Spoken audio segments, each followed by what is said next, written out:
Good morning, dearest friends.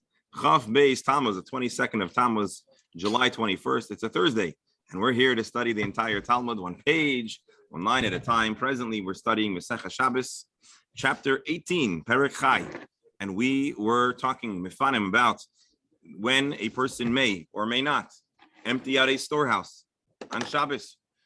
Why are you emptying out a place of storage? Well, the Mishnah says regularly you shouldn't. It's tircha, it's not Shabbosdik. But for a mitzvah, there may be a waiver. Mishnah says, how many can you move? 4 or 5. That was a triggering statement, but in a good way. It piqued our interest and let us know that there's something deeper, something going on over here. And so we had a machlokes, because 4 and 5 discuss two different scenarios, a scenario where there's 4 that are allowed to be removed, and a scenario where you, can move 5 baskets. That's the opinion of Rav Chisda. And then when he says Avalaya Sa'aitzar, he says you cannot tap, you cannot touch, you cannot access, you can't take from an Aitzar if it was not previously accessed because it was muktzah, was set aside. And this is reflective of the more machmir, stringent perspective on muktzah. In the words of the Gemara, this is reminiscent of the opinion of Rav Yehuda, the Islay Muksa. And there was a second teaching, a second take.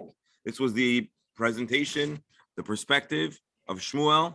Shmuel says, no, Arba Chamisha, this is a figure of speech, or Arba V'chamesh. This is how we talk when we're saying you do what you need. 4, if you need 5, you'll do 5. And according to our girsa and the prevailing girsa, or the common girsa, if you needed to do more, you could even do more. You start and see what you need. A less restrictive viewpoint. The point, of course, is you're not going to do it redundantly or unnecessarily. You're doing it only because there is a mitzvah, and so you'll clear out as much space as is needed for your guests, for a shiur, and the like. The Gemara is not done discussing exactly what this 4 and 5 means. And as you may recall, yesterday we took a peek in the Rambam, and the Rambam seems to have a way more permissive take. And the commentaries on the Rambam, I looked briefly yesterday between Mincha and Ma'ariv. I opened the Rambam, and the commentaries, particularly the Kesef Mishnah, point out that the Rambam is certainly not paskening like Rav Chisda, because Rav Chisda is the more strict opinion of Muksa, which is not consistent with how the Rambam understands Muksa. The Rambam had generally a more permissive opinion on the matter, but it's not a reflection of our Gemara, it's a reflection of his general sense. We'll take a look at the Rambam again when we finish all of our discussions of the Mishnah. So let's jump into the Gemara, where we're going to talk a little more about different forms of an otsar. An otsar literally means a storehouse. We said if you have a place that's full of baskets or bushels of grain, well, then that's probably a place where you're storing stuff, and you might not be able to move it at all, or at least not unless it's for a mitzvah, and not unless it's not considered muksa, depending on your perspective on muksa.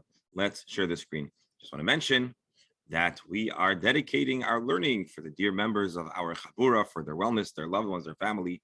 We should only have good, healthy, happy news. And I want to also mention again a refuah shalema for Jamila. Hold on, I'm sorry. Let me just make sure I get this right. Jamila Chana Bat Mazal. Doctor, kol hakavod.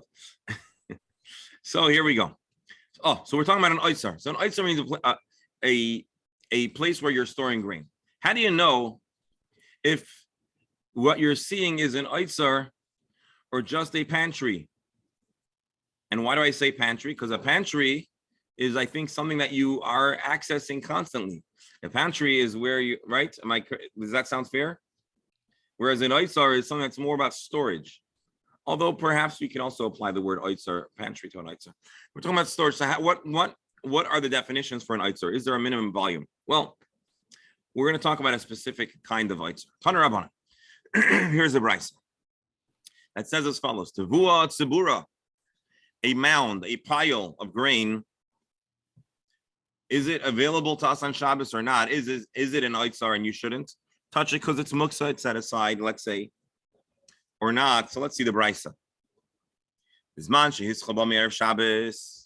If you started taking from this pile of grain which by virtue of being a pile, it's in evident that it is meant to be a storehouse of grain. If you started taking from it, if you turned your storage room to a pantry, then you can use it. Mutter listapik mimena b'Shabbos. You're allowed to subsist on its contents. The imlav, but if you did not begin utilizing it prior to Shabbos, asur listapik mimeno b'Shabbos. You may also not access it, utilize it on Shabbos. You know what I didn't say? I said we're the 18th chapter, but we're 1, 2, 7, 8. Kuf Chaf Zayin Amud Aleph. If you didn't tap it initially, so it's been set aside. It's just a noitzar. You cannot take it on Shabbos. Divrei Rabbi Shimon. This is what this opinion is. The opinion of Rabbi Shimon.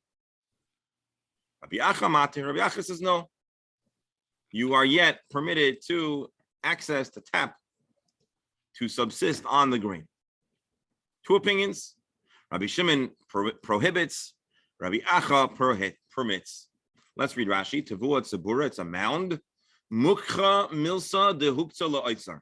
The fact that you arranged it in such a manner tells us that it is your intention to keep it this way for a while. I believe that farmers have certain common formations or ways of storing, stacking, and preserving grain. And so it's apparent that in those days, maybe today too, is Alan on? Alan, if you have silo. It's called a silo. A silo?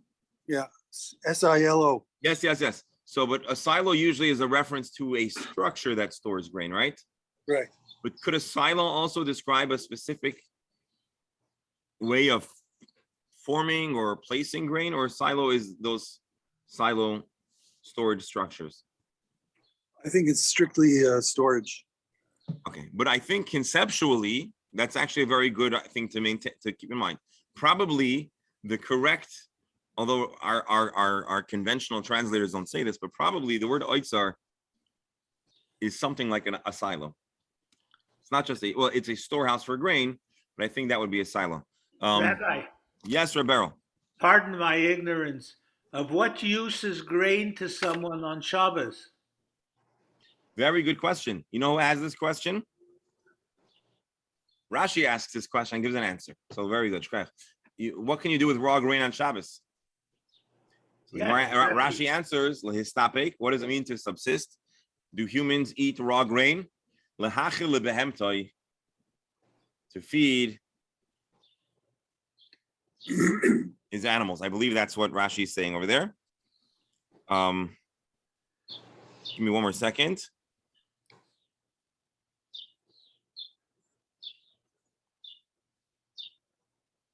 Yeah. You can feed lahachil behemtoi. Also the Rabbi Shimon, Rabbi Achamat. So we're talking about for animals, because as Rebero points out, humans cannot eat raw grain to the best of our knowledge. And as a matter of fact, well, anyways, okay, we'll leave it at that. Now the Gemara is going to drop one of its cool lines. The Gemara exclaims, Klape Laya. Klape Laya. Well, let's first see Rabbi Steinsaltz's translation. Farkert. On the contrary, this sounds like you flipped reason on its head. Literally, the word Klape Laya means which direction is this facing? Klape, to which Laya is this directing? Meaning the reasoning sounds inverted, reversed. Klape Laya. Rashi. Keneged heichon poine hadavar hazeh. Where is this directing? Says Rashi. Ha'amor lehepech. It's reading the opposite of our long-standing picture of Rabbi Shimon's perspective. Why? Rabbi Shimon is always the one who says we are much less eager and likely to apply muktzah. But here is saying you're not allowed to subsist. You're not allowed to take provisions from the oisar, Who would say you can't? Somebody who's very muksa oriented. Rabbi Shimon is the anti-muksa, or the least inclined to apply restrictions based on muksa. Klape laya, this sounds totally mixed up. And based on this, the Gemara says, Ema, we need to understand it reversed. Divrei Rabbi Acha must be the opinion who is restrictive. Rabbi Shimon Matir, and Rabbi Shimon is the more lenient opinion. Reb Errol, you're going to ask a good question now. Are you? Yeah, if you're going to start putting words in someone else's mouth, bring some proof. Well, the proof is everything we know about Rabbi Shimon from the beginning of Shabbos till this point. Right. And so here we have a brisa that's being taught, and based on our deep and long-standing Mishnaic knowledge, we can conclusively understand that this brisa needs to be amended to accurately reflect the record.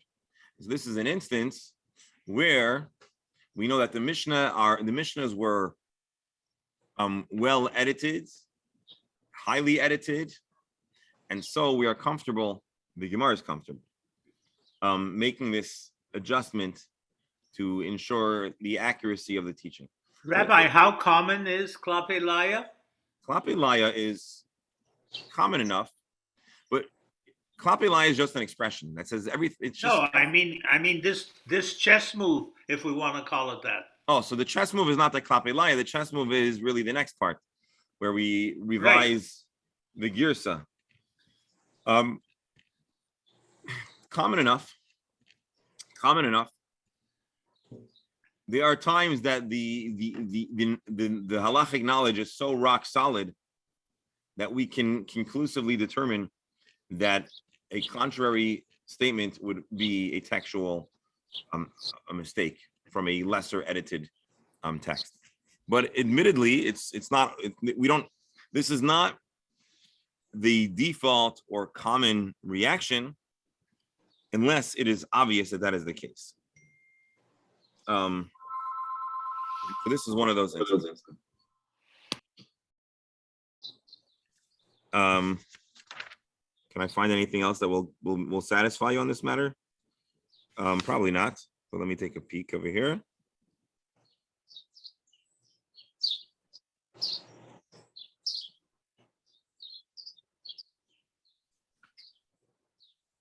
Anyways, there we have it. Now is where I need Mark to perk up, please.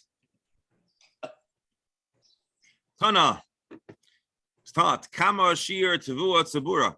So we talked about that a mound of grain has a halachic status of an oitzar.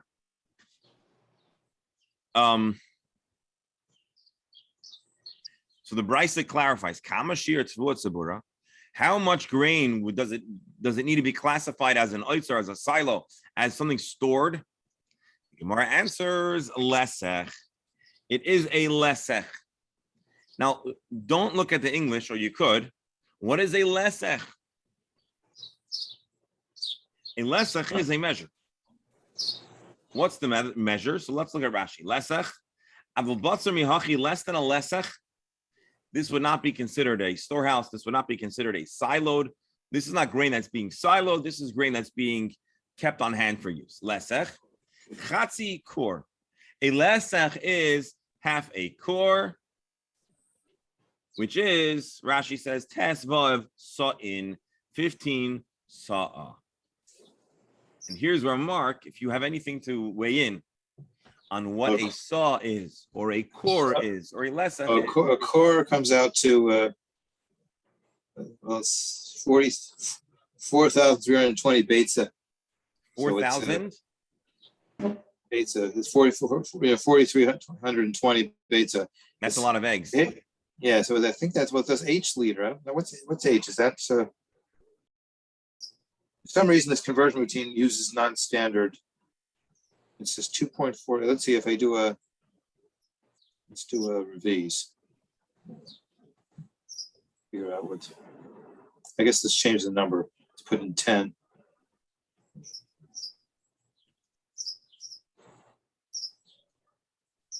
Still, I could try 100. I'm trying to get into a unit that I recognize. Still using this. What's an H liter? All right, here we have, I don't know if this is Unless that's does that mean 10 liters? here we have a free Ivrit dictionary. Milon Ivri Itkablu 6 pirushim b'milon lelesech. So we have 6 different translations. I have as 124 liters. How much? I have one Chatzi core is 124 liters. 124 liters. Okay, so now help us I further know that's break it according down. to one,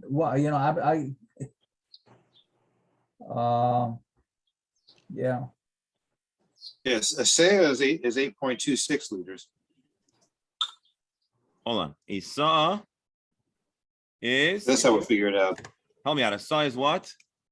8.26 liters. 8.26. So what's 8? Oh, and that's 0.03 of a core. So that's how you do it.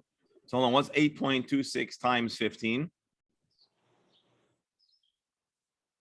I want to see if your measurement and Dr. Stalmer's are identical. There's had trouble with this H liter. I couldn't figure out what they meant. Hold on. 8. Well, I have 2 different. This is according to Avram Chaim Nai. According to the Chazon Ish, it's different. It's different. It's larger, Well, right? It's larger. Okay, so According to Chazon Ish, it's 214 liters. So between 120 and 140 liters is half a size. Is there anything in our universe that we could imagine that's roughly this volume? 140 liters is about the size, about 40 gallons. 40. Oh, 34. Yeah, it's about the size of our water. A barrel meter. of beer, a barrel of wine. A barrel. All right. Okay. I think we have some. Okay, I found an H liter has to be 100 liters. I figured that one out there. All righty. Oh, here, translation. No, that's not what I wanted. Yeah, so I get 200. One core is 248 liters. One core is 248 liters, so half a core which is is similar to half a core would be 124. Like okay. we agree. And then in the dictionary, lesach is a dry measure. Half of a core could also be a land measure, meaning the land that could produce a core or a lesach. A dry measure equal to half a core, 15 saw. This is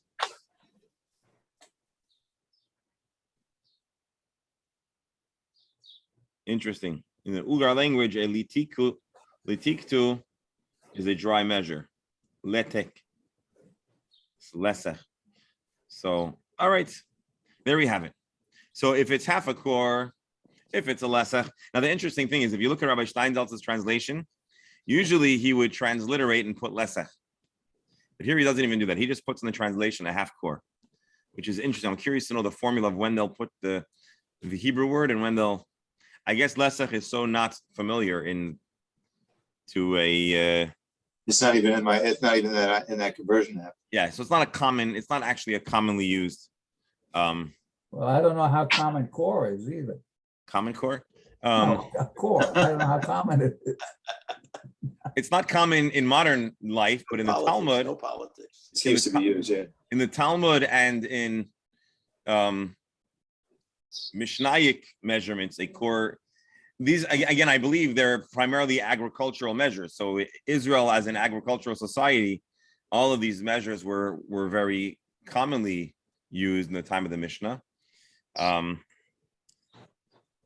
Actually, you know what? I'm remiss. We have to look into it. I know we're going a little slow over here, but we got to take a peek into the Steinsaltz, see if he gives us anything over here, because this is exactly his wheelhouse, as they say, right?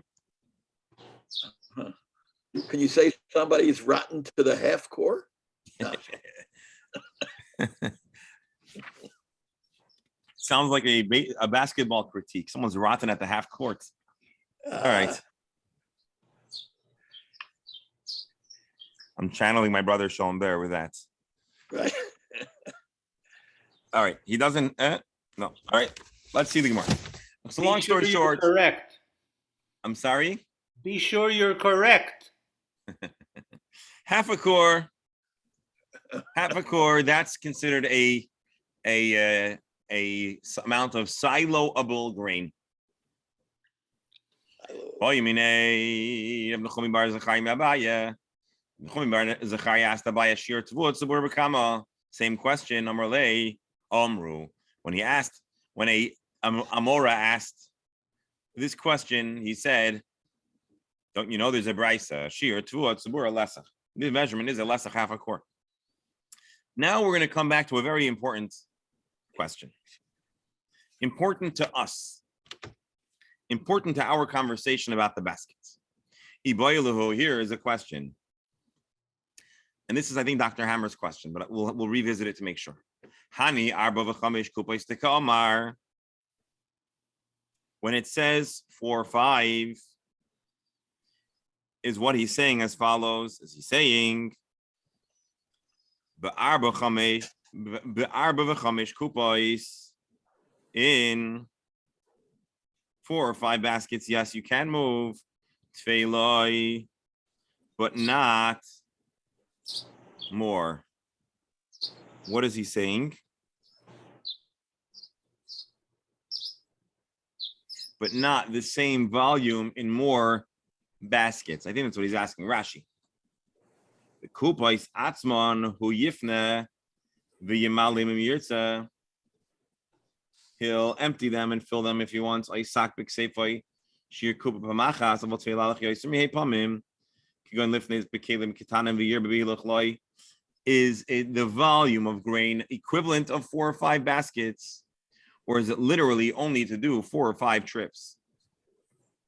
If you say it's dafka in those numbers of baskets, alma lima'ote bilucha adif. If you want to try to make Shabbos as Shabbostic as possible, it is most essential that you minimize the number of schlepping trips.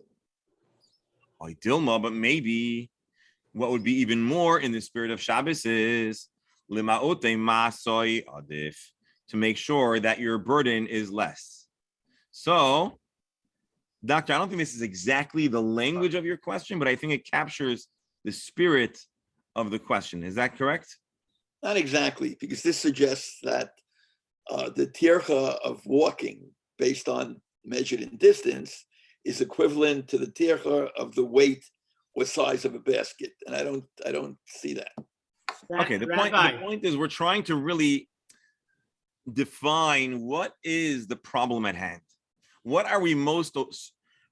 The rabbis say it's a mitzvah, you can do it, but it's a waiver, and so the waiver is saying there is a spirit of Shabbos, and we're giving some wiggle room. But now we want to understand what really is that spirit. What is it that the rabbis are trying to preserve as much as possible? When we say tircha in the words of Rashi, what's the tircha? Is it the number of trips, or it is the weight that you're carrying? Because let's think about it. To dray around with a very light thing is going to be a whole lot less strenuous and tiring than to cart out heavy baskets, but it'll be more trips. Rabbi. Yes, Rebero. It seems to me that they wanted to be loosey-goosey, for lack of a Talmudic phrase. We don't know how many baskets exactly. We don't know how heavy the baskets are exactly. Rebero, hold on, I'm going to stop you. They wanted to focus in. They didn't. You have to refer to yesterday's conversation. They had an amount. A basket meant something.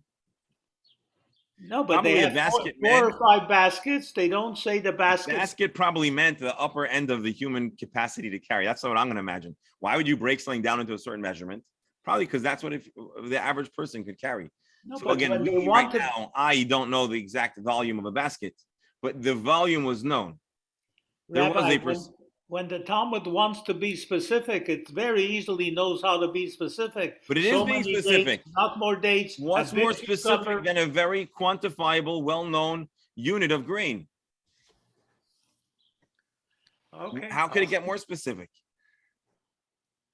Okay, it could get more specific, but it's quite specific. It's talking about the reality of how people stored grain. They probably didn't store grain so much by weight. It was a little bit of volume. What could fit into one of these? Rabbi, you remember the discussion if it's a large cucumber or a small cucumber, But this is whether it not goes that. in the basket or it doesn't? They don't know how to be specific. But this is okay. Anyways, okay, we'll just figure about this. Okay, not worth No. There are times that this is a good comment. Just over here, I'm of the belief that a basket was fairly to a person in an agricultural society who on weekends, nights and weekends worked on the family farm. They would know exactly what a basket looked like. Yeah, but they wouldn't know if it's full or half full or a quarter full. That's true. That's true. I imagine, Rabbi, the baskets for different things would be different sizes. We don't even know what's in that basket exactly. You could have a light material, you could have a heavy material. Give me a split second here. 1 second. I'm sorry. Just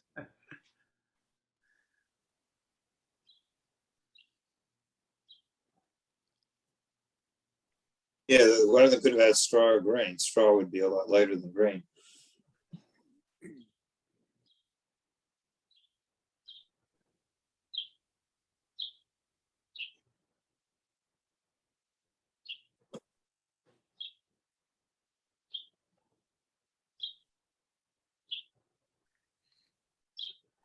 Alan, is the house over your left shoulder for sale? Pardon me? Is the Sorry, house folks. over your left shoulder for sale? For about 4 million? To live near you, that's take two. a bargain. Let's take two. Bernie, for you, it's only 3 million in American. Don't worry They're too much. mansions. Make an offer. All right. They're mansions.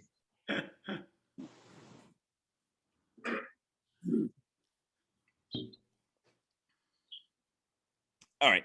So let's see the Gemara. So that's a good question. Question is, Yeah, with the baskets being the basket of straw would weigh a lot less than a basket of grain. Same volume. okay, but there's a standard concept of what a basket must have looked like. Maybe for each kind of grain, there was a different weight, but whatever, that's not the point. Let's say it is, let's say it isn't. The reality is that however you choose to stack your baskets are taking up space that you need. And so therefore you can carry out the amount that you need to create space. Now our question is simply, regardless of the measure, regardless of the volume, regardless of the weight, what would be the ideal way to do this? Less trips, more weight, or less weight, more trips? Simple question. What's the issue? Is it the burden or is it the amount of hilucha? That's our Gemara's question.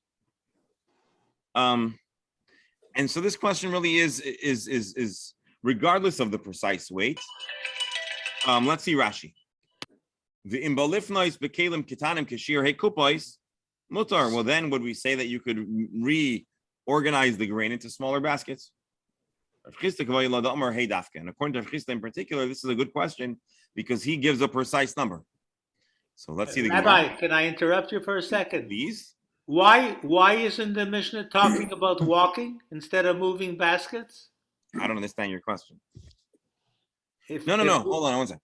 To move a basket, there are two components. You're carrying it and you're walking with your feet. That is going to happen anytime you move something, more than just a pivot. Yeah, so we should have a whole Those two discussion factors about are walking. present. But if you could mitigate one, but Rabbi. increase the other, what would it be? That's the question. Is it 5? Rabbi. Yes. Yes. It's the same thing in Masechet Evin. When you're carrying, you put your hand out, you stand, you're doing the action still. Every action counts. Right. So here the question is, both are fundamentally permitted. You're allowed to carry indoors or in an Eruv or whatever on Shabbos. You're also allowed to walk around as much as you'd like within Tchum Shabbos. When it comes to moving around baskets of grain, that's not a Shabbos thing. That's a kind of tircha. If it doesn't help your Shabbos, then you certainly shouldn't do it. If it does help your Shabbos, you should do it with limitations, only as needed. But now you're a Talmud that Chacham, considered and work? you are also very devout, and you want to do this in the most preferred, most Shabbostic method. More weight, less steps, or more steps, less weight. That is the Gemara's question. I think it's a nice and simple question. Because the Mishnah made a specific reference to a number, but is that number primarily volume, weight, or trips? Tashima, let's see if we can resolve this. Tashima. The Tani Chada, we have a brisa that says like this. Mifanim, and this might also help us have more clarity to Rebbe's question.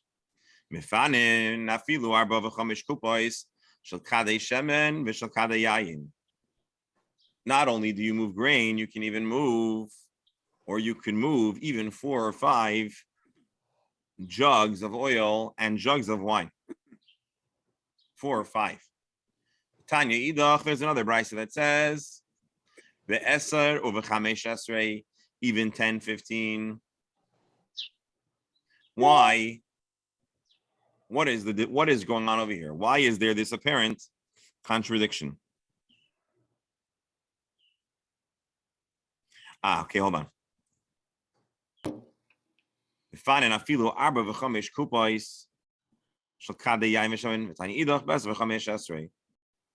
same amount can be moved in 10 or 15 baskets. Let us say this is the very debate. The first opinion, the Mar Savar, keep the volume in less packages because it's less trips. Umar Savar, but the other brisa says we'd rather that what you're carrying, your burden should be less. And so we have 2 brisas which very possibly can be an exact representation of the 2 sides of the coin presented before. One brisa says weight, one brisa, says trips. The Gemara says this can't be. If everyone agrees, do less trips. We say 10 or 15. Are we talking about baskets? We're talking about the jugs. It's not a question. The question simply is, when you carry them,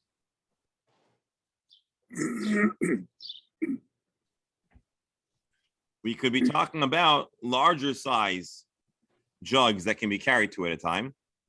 Let's see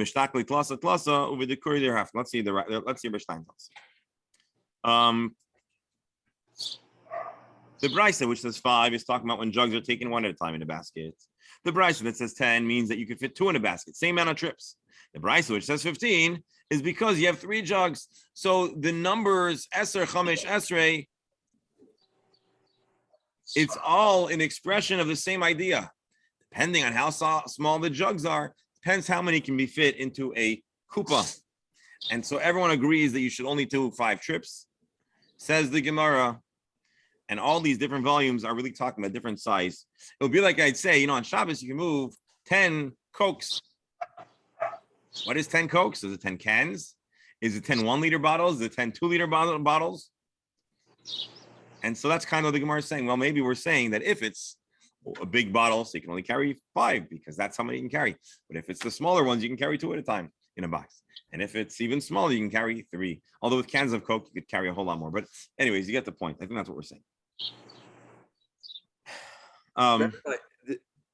Yes. What it doesn't say is that if you're work out every day and you got all those big muscles, and instead of carrying 1 basket, you could carry at least 2 baskets, one on top of the other, however full they are, because not everybody has the same capacity. So that's why I think somehow the walking and everything, it has to get measured in terms of physics, energy expended, or else it's ambiguous as to what you do, and maybe it's purposeful. It looks like we're using a uniform shiur, regardless of a person's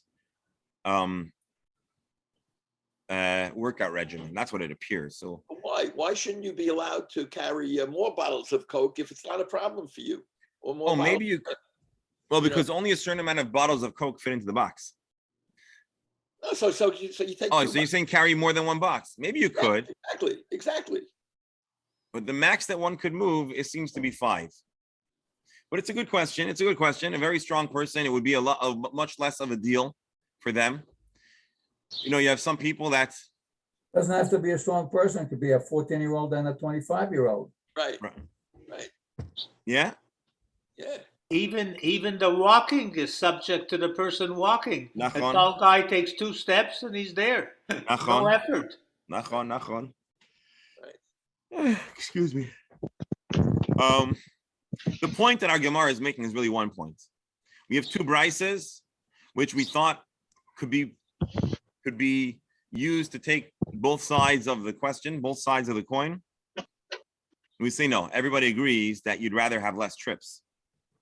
The only question is, how many jugs fit into a basket? That was what the Gemara says.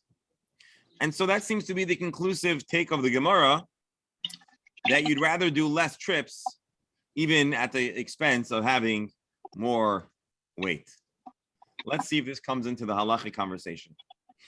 When we are engaged in the removal process of the 4 or 5 boxes, don't break it down into smaller boxes. To carry it in many trips with a purpose to minimize the weight, because you're taking more trips, and that's a bigger problem. That's more tircha. That's more of a tircha than the alternative. So in the Shulchan Aruch, we see codified in law this restriction. Of course, I lost the halacha. Hold on. They're telling you that they know better. You know, it's like abortion, your own body. They know better than you to decide what's more of a tercha to do. No. They're not saying what's harder for you. They're saying in the halachic definition of the ideal way to not exert yourself on Shabbos, it's more Shabbosdik to carry less trips with more weight. That's all it's saying. It's not saying it's highly probable that for the average person, especially someone that struggles with heavy items, would have an easier time carrying more items that of lesser weight. The question isn't here what a person can handle, what a person prefers. The question is from the eyes of halacha, what's more tircha? Many trips? What's less Shabbosdik? Many trips or less weight? And what's been determined by our Gemara and therefore Paskin lahalacha is that more trips would be more un-Shabbosdik. I could think of a theory why, because then it takes up more time of your day. There's more time of your day that you're consumed with organizing your warehouse instead of experiencing Shabbos. So we'd rather you have a few tough moments than a full, 3 hours of reorganizing. That's what the Gemara determines, and that ends up trickling into the halachic conversation. While we're here, we could just take a look at the halacha previously.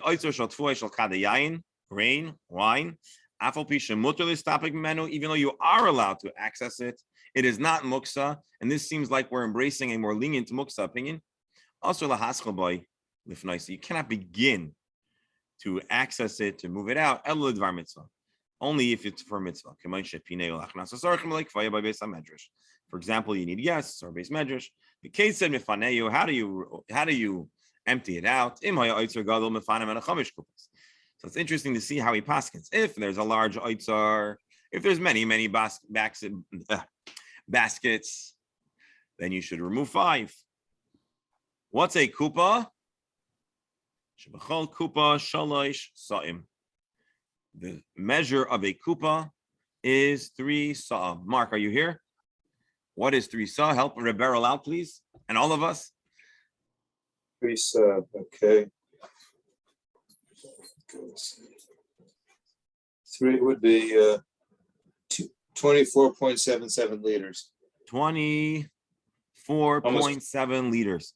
So if we're talking about liquids, how heavy would that be? So that would be probably 1 liter usually weighs about 1 kilo, I think. That's heavy. A big Coke is 2 liters. So how many Cokes are in this kupa? How many 2-liter colas? About 12, 12. 12 and a fraction. That's pretty heavy. Yeah, very heavy. You know, in Costco, they sell them in 6-packs. So it's 2 6-packs. It's just about as much as you can a human. No, the 2 liter is the big No, one. I don't mean 6-pack. I mean, they have like In a these box. plastic. No, they have like in these plastic sheets Right. in Costco, 6 2-liter bottles. And it's like a little handle. But we're easy saying that to a lift. kupa is the equivalent of 2 of those, which, to be honest, Heavy. is conceivably the maximum that a person reasonably could schlep around. So That's this, just 6.5 gallons. so we're talking about a pretty solid amount of weight. It's reasonable to want to break it down, possibly, but at least now. So whose opinion is this? So he quotes. This is from the Haggas Mordechai and from the Ran. So we're getting to cheat a little bit and skip some of the scanning of texts to have this clarity. If there were only 5, you can remove 4. But don't empty the entire thing. You always want to preserve the sense of a oitzer. I guess the idea is you don't want to change the classification of the actual room. You don't want to change the zoning of the room on Shabbos. Yeah. Can't turn it into a storeroom into a full-blown base measures, but you can empty out most You of can the create a learning space, but don't totally recommission your storage space into base measures. But the concern is not about the changing of status in itself. The issue here was, as we discussed yesterday, the sweeping and smoothing up of holes. 1 second. The Ramah here adds, any activity that we said you could do because of a mitzvah, you can also do to accommodate guests. Who is the guest? It's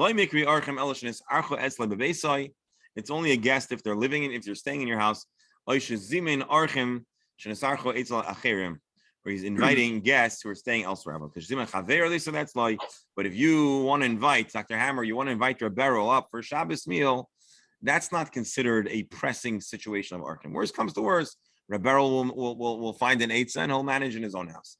But if Rebberal is hosting Rabbi Allen from Montreal, then Rabbi Allen, you are a proper guest in this scenario, anyways. Rabbi. Yes. If we think of it in the modern terms, what do we have to worry about going to the pantry, about going to some place where you keep extra stuff? Like if you have, your room, refrigerator in the garage. The electrical room, you go to pick up the extra chairs. Is that considered a storeroom, or that's probably you commonly go to the electrical room to get those chairs every time you have an extra guest on Shabbos? Right. Probably you go to the cellar to get some fine wines for your guests on Shabbos. So being that they're entirely within your mental zone of activities, certainly not. But if you have a warehouse in your garage which you use for commercial purposes and you never take from that might be a good question. Probably that would be an oitzer. Mishnah Brewer says, you're allowed to feed yourself and your animals. Even though you're allowed, here, let's read this again. You're allowed to access a storeroom even though it hasn't been started. But there's a difference between taking stuff and removing baskets for space. One is where you need the stuff, which is something mutter on Shabbos, versus moving something that's not mutter because you want the space. Mm-hmm. So interestingly, the Rambam and the Shulchan Aruch have very different treatment of our Gemara as far as what they embrace Lemaisa. The Shulchan Aruch says, listen, I understand that there are some of the teachings of Rav Chisda have to do with muksa, and that I'm not going to embrace. But the number 5 as being the maximum tircha, he does bring down the halacha. And so that's how the Shulchan Aruch handles our Gemara. Let's just. It's 10:30. Give me another minute. You still have a question because this is the question that we already know the Rambam's take, and we'll see the Gemara's take. So we got ahead of ourselves. Does one person do all of the removal? Dilma called Gabra v'Gabra mefana l'nafshei, or does each person basically carry out the baskets that will clear their space? Tashema v'imer Rabbi. Rabbi himself carried out bundles. Rabbi Imer, do you think Rabbi was a guy who was always busy schlepping around bundles? He instructed the people to do it. Let's read Rabbi Steinsaltz. He ordered others to do so, and each one should clear out for themselves. Okay, we need to explore this a little further. We don't have time now. The best guest to invite to Shabbos supper is Eliyahu. He doesn't need a seat. He doesn't eat. But he Just also have isn't a very. cup of He wine also for him, isn't. He Alan. also isn't great for the conversation. You need a cup of wine for him. All right, good news, folks. We're gonna revisit this last time tomorrow, but we've closed out the Gemara's discussion about the 4 and the 5 in the Otzar and Shabbos. And maybe tomorrow, as we start, we'll do a roundup again. We'll take a fast peek in the Rambam and the Shulchan Aruch. We'll compare and contrast, and then we'll continue in the Gemara. Dearest friends, thank you so much. I just got a flash from Jerusalem Post that Biden tested positive for COVID. So Israelis did it. you can make a COVID or missionary. no? I think he has the other one. I think he has the Okay, other let's seed. hold on. Just know the next headline is that Israel infected the president. So This comes from Jay Post. all right, Lamer Herring, good to Vesuris. Let's hear That's good long news, enough they healthy can't news, say happy got news Saudi for Arabia not here. all of Klal Yisrael. I want to thank our dear friends, members of the Chabura, for joining us today. Hashem should bless everyone with good health, happiness, and good circumstances. And Yes, I'm incredibly grateful to everyone, Reb Beryl, even to you, for your wonderful and insightful questions. And wish everyone a wonderful day. Please join us again tomorrow please join us in a moment for Chumash. And then tomorrow morning, Be'ezer Hashem, 9:30, we'll do this all over again. And thank you. Have a wonderful day. Okay, Shikar, thanks.